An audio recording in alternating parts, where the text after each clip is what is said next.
Well, thank you, Stephen. As ladies and gentlemen, the efficient use of inputs is paramount to boosting productivity in any business, and agriculture should be no different.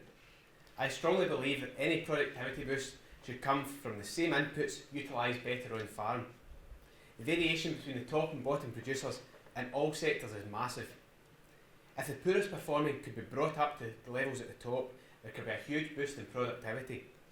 But how do we bring these poorest performing up to these top levels?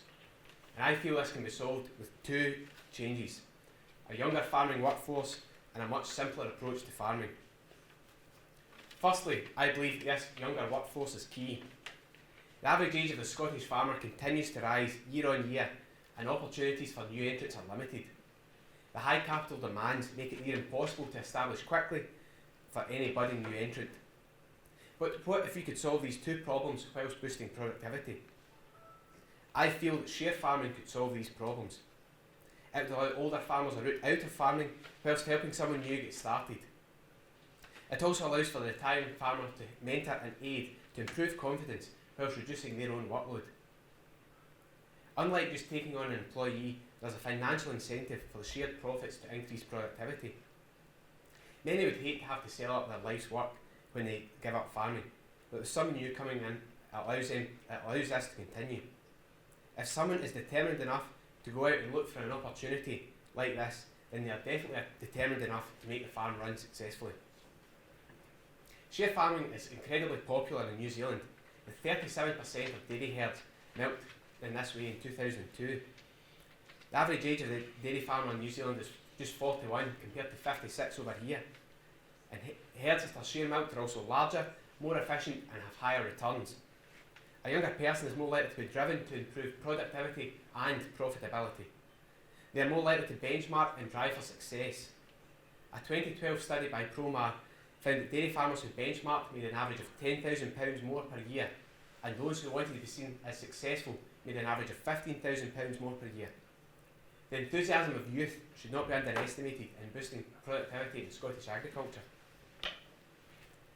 My second point is that we have lost sight and overcomplicated farming, particularly in the livestock sector, and as a result, lost the ability to utilise grass correctly. Maximisation of output through intensive feeding has resulted in livestock farmers forgetting the fundamentals of the business, to convert grass into milk or meat as efficiently as possible.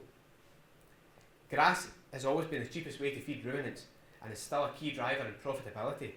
The ruminant is, after all, designed to run in grass.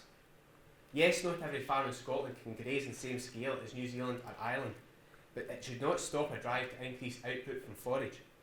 With margins so tight, why should we spend money on fertiliser to grow grass for it to be wasted by being poorly utilised?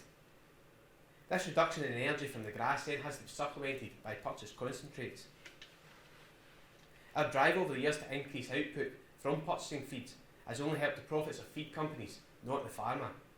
The money would be far better spent improving soil fertility and grass production. 70% of soil samples taken in Ayrshire by SRUC were below recommended pH levels. With this pH less than 5.5, half of all nitrogen applied is wasted and grass growth impeded. Going back to basics and fixing this problem could massively improve the productivity of Scotland's grassland, whilst also reducing the carbon footprint of the farm. This is simple stuff that has been known for years, so why have we lost track of it? This could be a solution to improving the production of many farms whilst keeping the costs down. It may not feel like it just now with poor returns, but demand for food is growing globally. With the changing climate in Scotland, we have an ideal farmland and weather patterns to feed this growing population. Now all we need is the people and management to make Scotland a leading producer at the world stage. Thank you.